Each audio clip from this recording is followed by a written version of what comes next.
Got Good it. morning. Thank you for listening to WXOX 97.1 FM in Louisville, Kentucky. This is Artists Talk with LVA. My name is Keith Waits. I'm the host, and I work for Louisville Visual Art, and they produce this program. And I'm here to talk with an old friend. We go back quite a ways, Patrick and I hate to sound like an old timer, but Patrick Donley is a sculptor, musician, and whimsologist. He made his reputation through colorful collage-laden abstract paintings. In the late 90s, he took a break from visual art to perform and record with the band Jake Leg, rock and roll. After that, he switched gears and began producing well-mounted found object sculptures. His last body of work, the Memento series, represented an attempt to marry his love of paint with his vast, obsessive collection of found objects and photos. That melding of 2 and 3 dimensions is emblematic of a need to create order out of chaos is further discovered in his latest project. And that's why I tried to say that, even though I mangled it, because I found that statement from your artist statement related to the Memento series very interesting, Right. because it's like it feeds right into this, and people will understand why when we talk about it here in a second. But just Yeah. before we get to it, so this work is going to be shown. It's called Groundhog Archeology at Garner Narrative Contemporary Fine Art. It's photographs and light box installations, and it'll run October 1st through the 29th. And there will be an opening reception on Sunday, October 9th from 1 to 4 p.m. Gives me great pleasure to welcome my old friend, Patrick Donley. Hey. So Patrick, it's, I've been following your social media. You have a very loyal sort of cadre of, I think, on Instagram following this, and you've been documenting this, which in and of itself might be considered sort of the project, right? The practice. But Right. You are doing something. I mean, you haven't shown, and you haven't really been out in the world. And of course, there's the pandemic as a part of all that. You've been down in a hole. Patrick Donley, why are you down in a hole? It's complicated. I own a 1920s warehouse that was built on a neighborhood midden, the neighborhood vacant lot that everybody took their trash to in the late 19th and early 20th centuries. And 3 years ago, just prior to the pandemic, a groundhog started inhabiting my basement, which the floor of which I just recently learned. I've been doing a lot of research, and I have a great research partner, Lisa Pisterman. I determined that the actual 37 flood got into my basement, and it ruptured the floor because it was during January. And so it froze and thawed. And when it thawed and receded, there was a bunch of rust and food and stuff that had decayed underneath because we're built on a dump, and the floor just collapsed.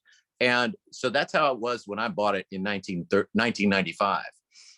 And so Phyllis, as she's come to be known, as I've named her, started emerging in the spring of 2019, and she started pushing things out from under the slab, like beer bottles and medicine bottles. And when I started looking closer, I was like, this is really old. And so I started doing the research on it, and I'm like, it's a 100-year-old Falls City bottle, a 100-year-old Dubuque Brewing Company out of Dubuque, Iowa, mead bottle, and then Piso's Cure, which was a cure for consumption cure. And that's kind of been part of this whole thing. Is I keep digging up all of these quackery, snake oils and whatnot that were being pushed because the time period of this dump is the last pandemic. So there's the irony. I'm breaking up my slab and digging in the floor underneath my 100-plus-year-old building into the trash of the last pandemic during the current pandemic. So it's been a wild ride. Wow, I hadn't even thought about that. But of course, I mean, because I was tracking like the period of time you were talking about. Yeah, I hadn't even thought about that. But so you happened upon this thanks to Phyllis, who you don't know. Is Phyllis? Do you think Phyllis is around, or has Phyllis hasn't she kind of maybe disappeared, or? She's so it's been 3 years. I don't know how old she was when we first met. And she's had 2 different litters of 3 kits each. And so there is definitely a presence of a groundhog down there because I rake where they come and go. Mhm. And so there'll be new footprints. And but she's very comfortable with me because I was feeding her, and she'd come in and hang out while I was working, and it's pretty priceless. And I have not the current occupant does not show his or her face, so I have a feeling Phyllis I might find her as I continue digging. Well, there's a way in which that might be appropriate, but sad. But yeah, but I could give her a proper burial. true. And a proper is Phyllis represented going to be represented in the exhibit? Is there some sort of in this exhibit, I do have a portrait of her on the wall. Okay. That'll be part of the show. And well, we'll get to the museum later. Well, yeah, what I want to talk about. So I remember when you were first, and we were talking about this before we started recording. I remember when you were first posting all this stuff, and of course, it's fascinating. It's like there's no mystery as to why it's fascinating. You just uncover this treasure trove of things under your building. But I remember at one point I said something to you like, well, you look like you're spending all your time digging in your basement. Are you painting? Are you making art? And of course, I don't know what you said, but it was something that really kind of indicated that, well, this is what I'm doing as an artist right now. Yeah. So talk about that, because I think even for people that are maybe creatives or whatever, or artists, they might find that curious to imagine how this becomes this is an art practice, or this is just a continuation of your art practice. That statement kind of, I think, really sets it up well, that talking about the relationship to history and found objects and photos, which had previously been like your sort of family history or different things, or maybe some random things. But like talk about how this, like, how does this work for you as an artist? How does this tap whatever those impulses are that made you an artist who needed to create and express these things? How does this do that for you? It's taken me some time to answer that for myself. I think it was a year and a half of digging and processing and cleaning and trying to create storage for these things that just kept coming out of the dirt. And as I would jackhammer up a section of slab and pull it out and start digging anew, trash has been a part of my life for a long time. Walking the streets of Seattle, walking the streets of Evanston when I was in graduate school, picking up trash. They would have a junk pickup and going through people's stuff outside their home and finding things to use in found object art. So we're talking 1986. I've been doing found object art since then, or using collage as part of my paintings, and so.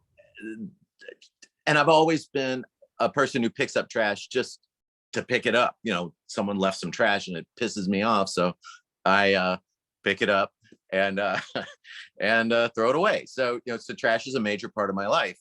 And so the irony of, okay, I'm digging through this trash literally under the floor of my studio, and I'm thinking, okay, this is great. This is archaeology, but there's all this broken stuff too, broken stuff that will never come back together. There will be art. There will be art. I'm not painting now, but there will be art. And so it's when you're down there working in the dark and digging, and I'm in a coverall and I have a respirator on, and I think the whole time I think it's been a really, really interesting process, because you get excited when you find the whole bottle, but most of the time it's broken this, broken that, broken this. And but you'll find that one broken thing that is an absolutely exquisite dish that was probably grandma's wedding china that she brought over in 1901 from Germany on the boat. And then little Johann was playing a little too hard in the kitchen and bumped the cabinet, and it fell out and broke. And she sat there and cried and cried and screamed. And then it ends up in my dump. and I find it 120 years later. This is the stuff that goes through my head, and it's just, I find combs. I find, ruined combs, but you can tell it's still and knit combs are very common, because everybody had lice. So knit combs, and medical supplies, syringes, medicine bottles. I mean, the phenomenal toy guns, rusted toy guns, broken figurines that were like Meisner or something. This is a Wedgwood piece that I've glued back together, but it's a wall-mounted Wedgwood piece. Again, one of those things that came from the old world, and when it got broken, somebody was really upset. But so I've restored it. It's going to be in the museum.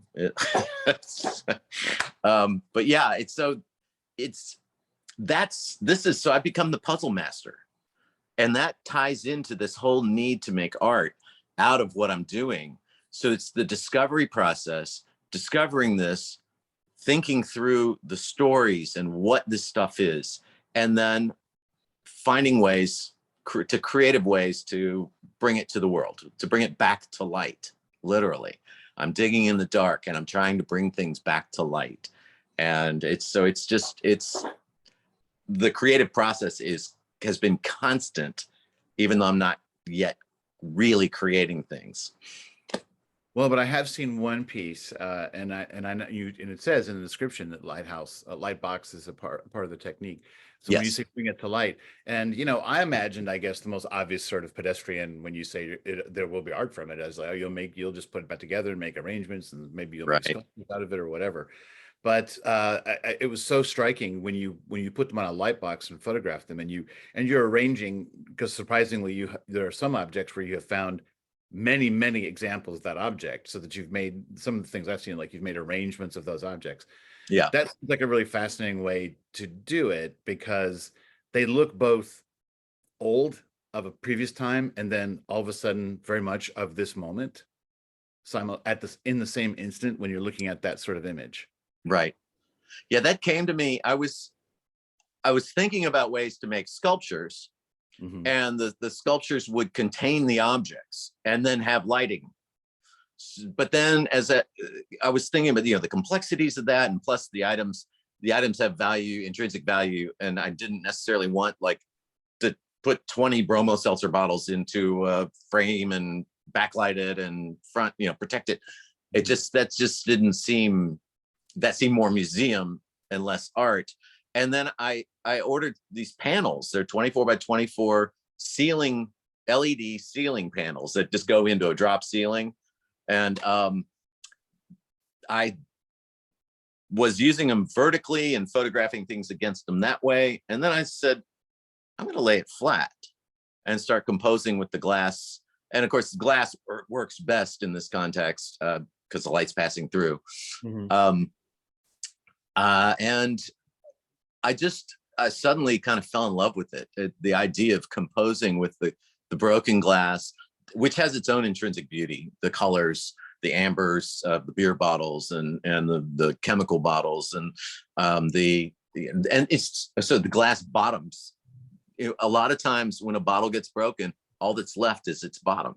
And you've seen windows from medieval times where they made stained glass windows using bottle bottoms and just leaded them together. And, so that has occurred to me. And I thought, well, I can do that without having to lead anything or make a window. I'm just going to compose that and on my light box and photograph it. And so then to print them with this contemporary process of dye sublimation prints, which is a heat transfer printing process they can print onto any surface. So I could do these and print them on plywood. I could print them on, I didn't know this until when I started working on this particular project, because everybody's done dye subs. They're very common now, but I'm in love with the aluminum. Mm-hmm. And these are printed on aluminum panels. And then the backing frame actually goes all the way to the edge. So it is sort of an object in itself.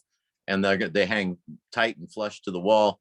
And because they're photos of, they don't have a frame of any kind, they really, they almost look like they're illuminated. Right. Like they have light on, you know, it's I'm very excited about it.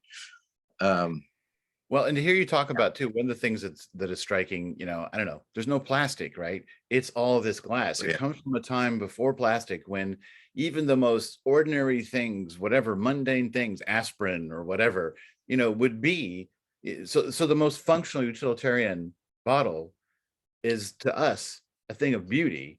Right. What might have just been you're talking about grandmother's china, but some of it's just like, they're just like commercial vessels. Right. Well, and there is the time period that I'm in is experimental for all sorts of things. It's especially with glass, they're experimenting with how to keep aeration in bottles, so carbonation, how to cap, how to finish the top of the bottle is they had tools to create that finish. So in other words, they would blow the bottle into a mold to get the front and the back and the bottom, and then they'd pull it out, and while it's still hot, they'd put a blob of glass on it, and they had a finishing tool that would create that top. So that's actually done by hand in maybe, well, yeah, in this case, it's finished by hand. And there's always flaws. It's really amazing. So I'm learning more than I could ever have thought I'd know about glass and glass making. But then there is early plastic.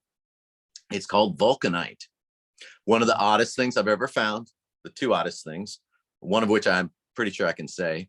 I found an upper denture that the mold for the gum is vulcanite, which is early plastic, and then the teeth are actually porcelain. Wow.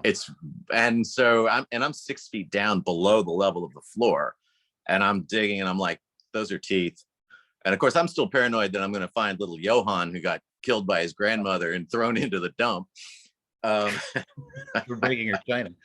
Well, I find so many bones, because the butchers were right over here on Shelby Street. I'm just a stone's throw from there. So, and we are in Germantown, so, I mean, a lot of meat consumed. And so a lot of meat bones, and pig bones are actually very similar to human bones. So I get freaked out every now and then. But I've never found a human bone except for a real tooth. But the other thing is an item for constipation that came in a set, and they had progressively larger. It was a set of 4. Each one got larger and longer, and it was designed for constipation. And someone found, when I posted it online, I had no idea what I had. I thought it looks like a stopper, like you have champagne and you want to put your spoon in to keep the bubbles in. I thought that's what it was, and I posted it as that. I said, "Look what I found! It's a cool And somebody said, "No, Patrick." This is on Instagram, and it was like someone from England, and they said, "I'm pretty sure that's anatomical." Wow. So what? Talk about the development of medical science. They actually found an old ad for the product, and sent it to me. So I have that ad, and now I know what my thing is. And it's crazy, and it's plastic. That's the whole. It's actually, I think, Bakelite, because when you rub it, it has that burn smell. So it's plastic, but it's probably not something that we would normally identify as plastic the way plastic is all in our lives, right? Right. But so, yeah, the plastics are rare. I think I have one plastic bottle, and it's a very unique specialty item but yeah. So it also is very clear that, well, there's two things. One, you were learning actual new techniques, not so much about making art, but the care and preservation. And it sounds like, I mean, you're not just down there digging through, you're approaching it very carefully, almost like just like an archaeologist would. Mm-hmm. So you don't want to disturb, damage any of the items as you discover them. And then you go through a cleaning process of some kind. Oh yeah. That might be different for each, for different items. I don't know. Yeah, totally. I have bleach. I have Vinegar, white vinegar helps a lot because it just has enough acidity, and baking soda, which when combined with the vinegar, of course, you make the volcano. But it has an abrasive quality enough that you brush your teeth with baking soda, and that abrasive quality helps get some of the grit and rust, and because everything is layered. Older stuff, of course, is mostly deeper, and you have newspapers that have rotted down to yuck, and food that's rotted down to yuck, and then rusty things, cans, tins, paint cans smashed. I mean, everything is, of course, smashed, but when porcelain sits next to that, it can absorb and become one with the rust. So then it's a process. I have razor blades and things to try and separate the porcelain from the rust. And if it gets to the edge, the porous edge,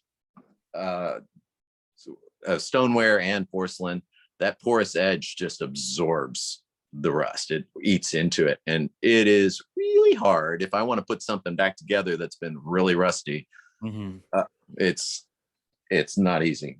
But yeah, so I'm a master puzzle maker now. I'm a master cleaner. I am a master. I'm still a fledgling archaeologist, but and I'm learning. I'm becoming an expert on glass making. I try to let the porcelain, the plates and bowls and whatnot, I like to post them online. And then let the experts who really know what it is chime in. Susan Gorson has been a great resource for that because she loves antique porcelain, and so she'll say, "Show me the mark," and I'll show her the mark, and then she'll tell me what it is, and so it's been a really fun process. Well, and when I look at all that stuff, it seems like some of it's just quite mundane, but then some things like this bowl you just held up, and I know we're broadcasting on the radio, but some of it seems quite special. But is it special because of time, or were those ordinary kinds of things to have in a house at that point in history? There's both. There's the majority of what I find is white, unadorned. Ironstone was a really common brand. For everyday, just white, not fancy. And there was a saloon on the corner. So I find a lot, and they had a cafe. So there's a lot of, broken plates and bowls that obviously that look like barware, glasses that are very clearly highball and lowball and shot glasses. And I say in plural because again, working class Germans, and I have a feeling there was a lot of breakage going on. And not, I got nothing against the Germans, but I'm part German myself. But yeah, but it was Germantown, and that back in those days too. I mean, like there are probably still families that have lived in Germantown for generations, but there's also a lot of people that have no German heritage who are living in Germantown. So, right. But back then it probably was 99% Germans, either first generation or second generation, that came to America. Right, exactly. Population. Yeah, the person who built this building was Herman Pohl. There's a bungalow next door that he built for his son and family. And he owned the saloon on the corner. He came here in 1901. He started the saloon. He bought that building and started the saloon. And in 1907, he started a moving and storage business. He had a warehouse on the back of the lot that's no longer there. And ultimately he bought, and at that time, this was vacant. And and this was the neighborhood dumps. Everybody, I mean, I have so much bar trash because he used it. It's like, I've got Schlitz was the beer of choice. I have probably 5 cases of Schlitz bottles intact. But Herman built the house next door for his son. His son died from pneumonia during the 37 flood. and or right thereafter, because the floodwaters reached his house and this building, because it was here then. But his daughter, Herman Jr.'s daughter, was still living in the house next door when I bought this building in 1995. Her name was Margie Goodman, and she was Margie Pole Goodman, and she was in her 70s. And I got to know Margie, but I didn't know anything about this building. I didn't know anything about what was under the floor. I didn't know anything about the moving and storage. And we just didn't have that kind of relationship. And now I'm kicking myself because I could have picked her brain and learned so much about the people that were right here. I always find a lot of times, though, when you talk to somebody that's in their 70s or 80s, they're surprised you find their family history fascinating. I'm running into that. Yeah, it's just my people. It's just like everybody's had people in history, Right. So, but I bet she would have had a good time going over that stuff with you. So let's talk about the obsessiveness of this, which, and I think it leads somewhere, but like, was there ever a time when you thought, man, I gotta pull out or whatever? Or was it like, did your wife ever look at you like, Patrick, like, was it ever like a moment where you sort of questioned what you were doing or worried about how deeply you had gotten into it, or ever? Constantly. I think Terry understood pretty quickly that what I was doing was important.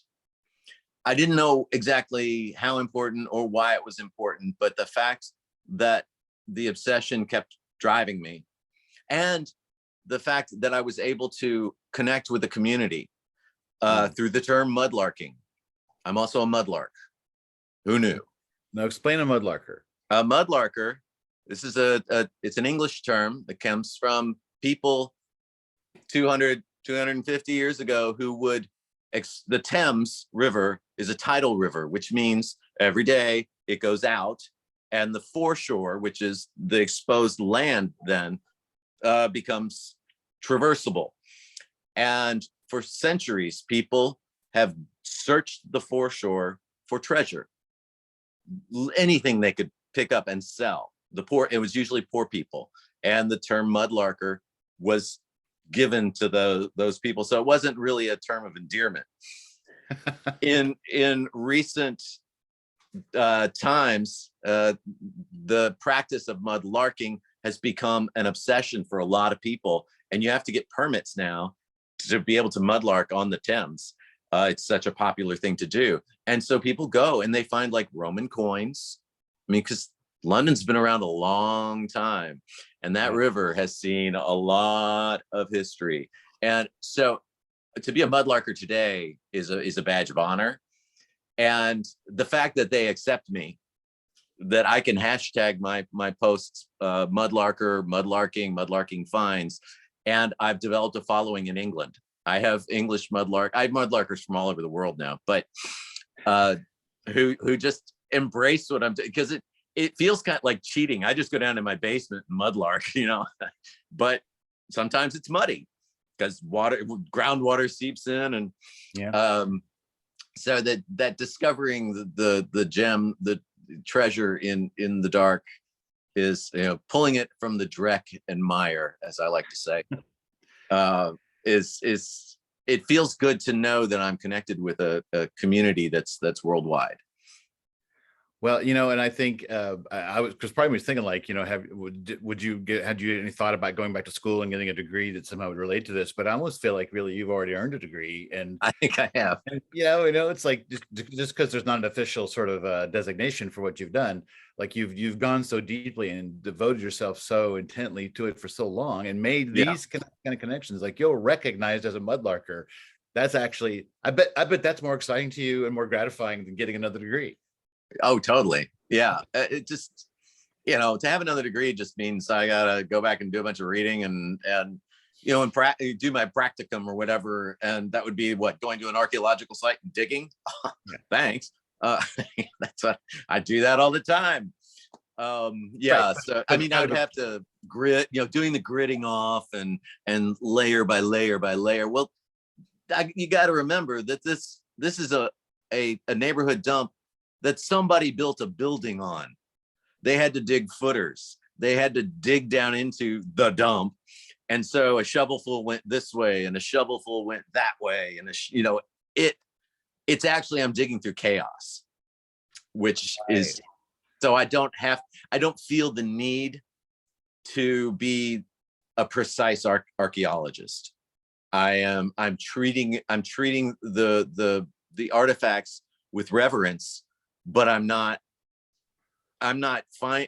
I can't swear that the whole plate is going to be right there in that level. It's possible that half of that plate is over on the other side of the building, 6 feet down, because they dug the footer and that's where it started. And this got thrown over this way, or so I find what I can find. And then the process, I try to store it in ways that I can easily access and see the things that I have. And I mainly try to focus on things that have some sort of decoration, because that's easier to piece together. It's like something like this. Oh, wow. This is unique. I have not found another piece of this, and I'm still looking.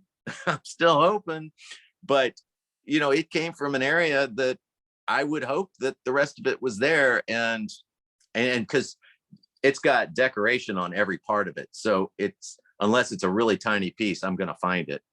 It's out there.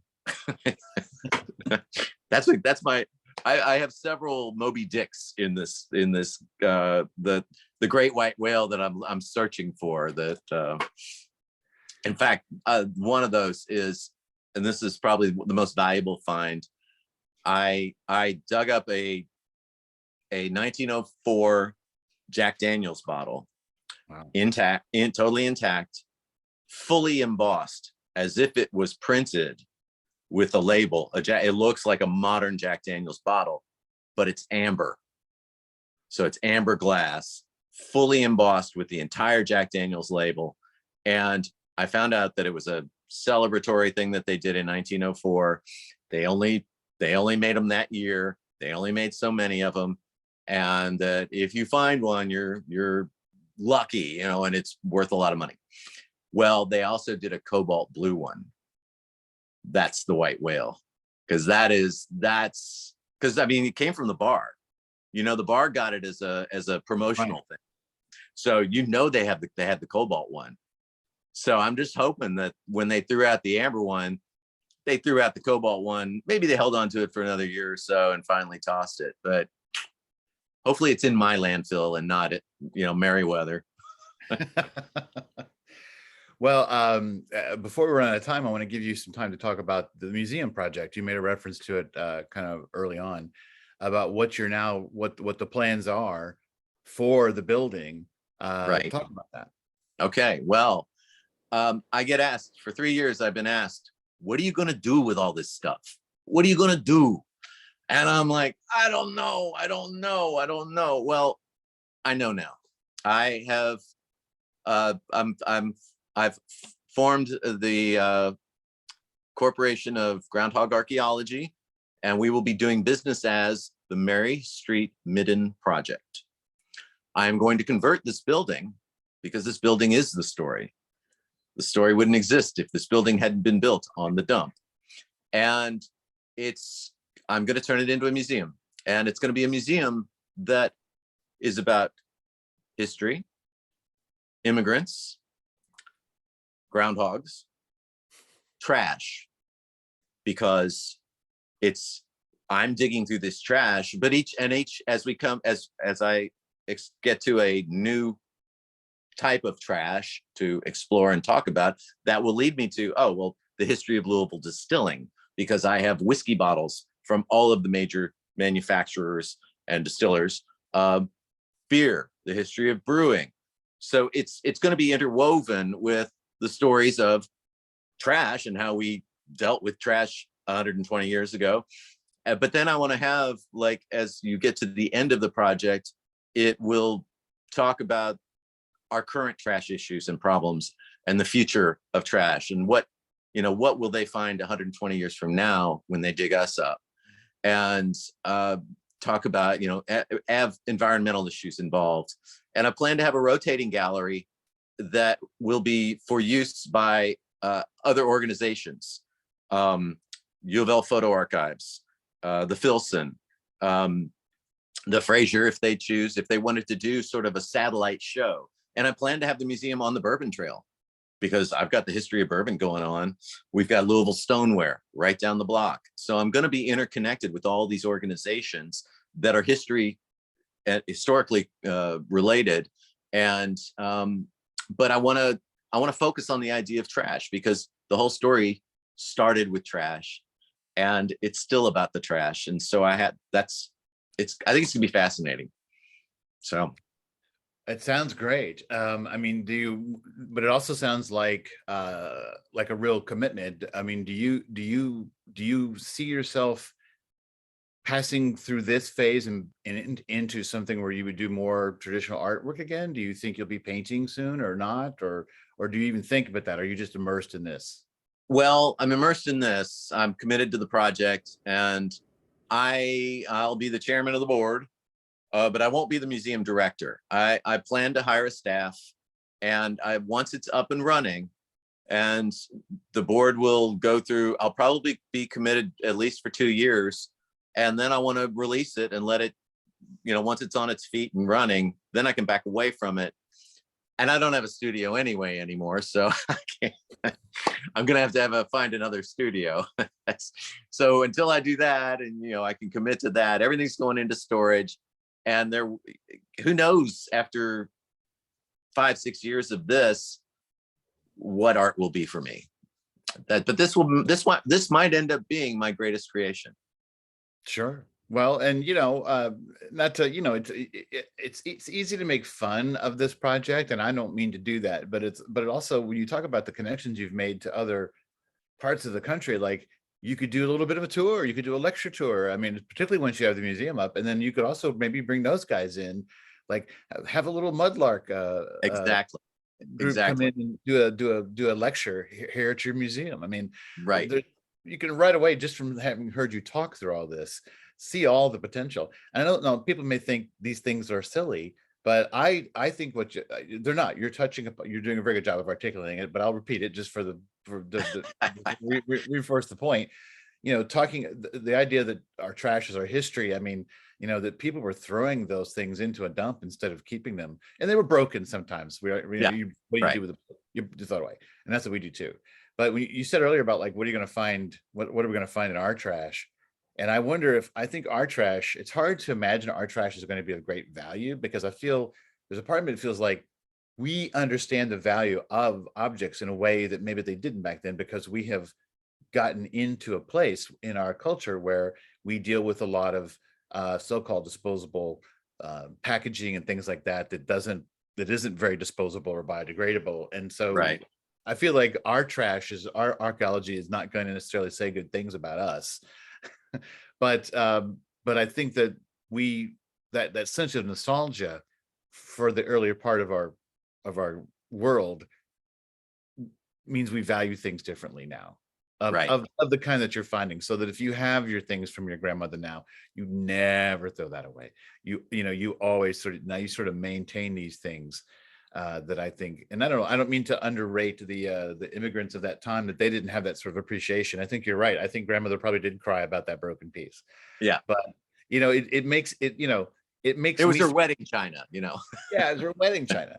But again, you think about it, it's like she wrapped it up probably in like a blanket or a quilt and brought it over on a ship, and that was not an easy voyage back then. That was not the QE2, and made it all the way here with that thing, so I love the idea that these objects have the stories, and that what you're doing is going through a story that is made up of all these different stories. Your story draws on these thousands of other stories. Exactly. It's very rich. It's very fascinating. One aspect of that, to allude to that, one of my board members is Angela Burton, who's a creative writer, and she works with the elderly, teaching them how to write and helping them write their stories. and publish their stories to the feet to the fire workshop. But I've talked to her about for the museum, actually maybe went in, say, the place where we're having an installation of some of these reassembled plates, these beautiful China pieces, like taking an object and writing a short story about it and having that short story there to read if you want or not, but for the viewer to immerse them through creativity into the process of how I've been thinking about it, but then they can think about their own stories and think about their own history as they're reading about this imagined history of this object. And that to me, when I came up with that idea and talked to her about it, she lit up. And I think that's going to be a really cool aspect of the museum that won't be everywhere, but it'll be specifically, I think, with the China and the finer pieces and to try to create stories and dolls. I've got doll heads. Oh my God. Yeah. The porcelain doll heads. Oh, anyway. Well, yeah, it sounds absolutely fascinating. All of it does. And I can't wait to see it. I think if you don't publish a book too, I don't know why you would not do that. Right. Once you have those written pieces, I mean, that just sounds like you could do both a sort of a book that documents the project, but you could also just do a book that was really just that creative work, those stories, that poetry with those images, entirely apart from the history of the project, just as yeah, I mean, so yeah, who would know? Start digging in your basement and a world of creativity has opened up, man. Well, we got to kind of start to wrap it up here. So we've been talking to Patrick Donley, and who everybody knows, I think, in town in the art community as both a painter and a sculptor, and this whole new body of work, found objects out of his basement, called Groundhog Archeology, the first exhibit to the public, because clearly it's not going to be the last. Photographs and lightbox installations at Garner Narrative Contemporary Art will open on October 1st and run the month, and there's a reception on October 9th from Sunday, October 9th from 1 to 4 p.m. So if you found any of this at all interesting, to me, it's like the thing about the openings is like, you meet the person, you meet the artist. And I think are you going to do a talk or anything like that there? Are you going to do a little presentation? We haven't discussed that yet, Angie and I. One of the things that I want to do during the run of the show is maybe make a regular schedule to be at the gallery, say Thursday afternoons, just hanging out. So if people want to come in and talk to me, for the other weeks of the show, I'll be there. I want to be available because it's personal too, and it's I think that. Well, I'll also be promoting the museum. Hopefully by then I'll be able to fundraise, but we'll see. Waiting on the paperwork. Right. That's the key of the 501c3. Well, it's been great talking to you about it, and we might be talking about it again when you open the museum. Maybe it would be another good time to maybe sort of revisit this whole project with you. That would be great. Yeah. So that if you have wondered what Patrick Donley has been up to for 5 years, you will now be able to find out. He wasn't just hiding. It's kind of nice that the pandemic came along, really, because this is a perfect sort of pandemic project. Exactly. I could just immerse myself. You were probably better situated than a lot of people to just keep rolling and keep busy with what was important to you. So yeah. Right. Yeah. Well, thank you so much for joining me today, Patrick. Hey, it was a pleasure. Thank you. Okay.